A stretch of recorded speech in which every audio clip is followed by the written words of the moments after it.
Let me start with that.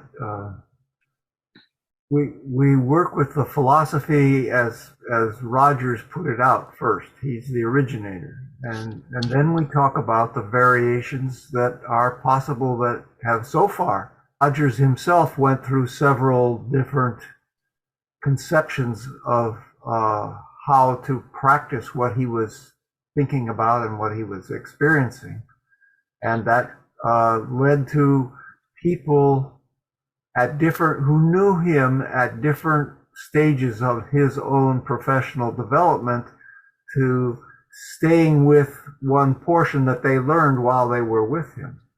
For example, for 4 years he called his practice non-directive therapy. Still people, and we have our allies who are such people, who are very concerned with non-directiveness as their focus in therapy.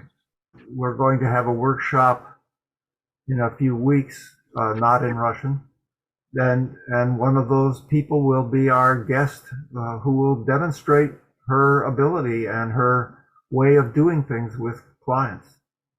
And another aspect was Roger's work with encounter groups, where I first met him, that he developed the move from the word client to the word person, because he discovered himself as a person rather than as a therapist. And he found that growing of himself as a person was part of being a good therapist. For Raya, the number of people that practice the person-centered approach, that's what I think. Which means that every person has their own way of doing therapy, although they profess to follow certain ways of doing therapy. You have a theory that's very rigid. You're supposed to do some things, you're not supposed to do certain things.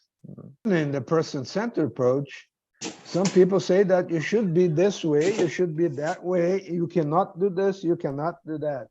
A lot of people who give training in the person-centered approach take that approach. You see, our role is helping you to develop your own person-centered approach work. Using all your creativity, using all your strength, your power, and your knowledge, your emotions, so that you perform in a way that is important for you and for your client, is effective for me and for your client. Concern with the basics of the person-centered approach, that sometimes people want to develop their own approach and they run away from the basics, which is very important for every therapy, be it the person-centered approach or the other lines of psychotherapy.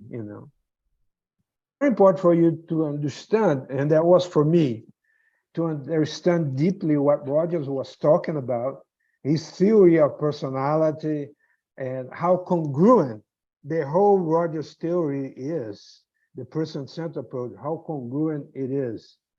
People just learn a little bit of it and then run away and does not see the whole theory and how congruent it is.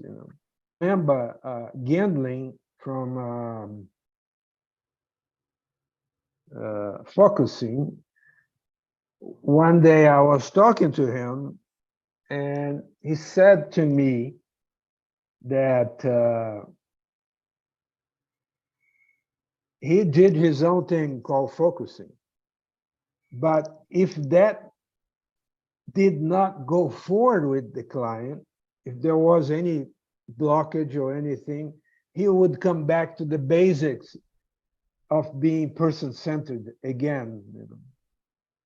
Has to do with being with the client, being present, being there, relating person to person, being empathic, being congruent, helping to establish that environment of trust, of connection with the other. Presence is very important, because the moments of, Rogers called moments of movement, or I call magical moments or miracle moments, are the moments that happen when we are completely present. And that really changes the direction of therapy.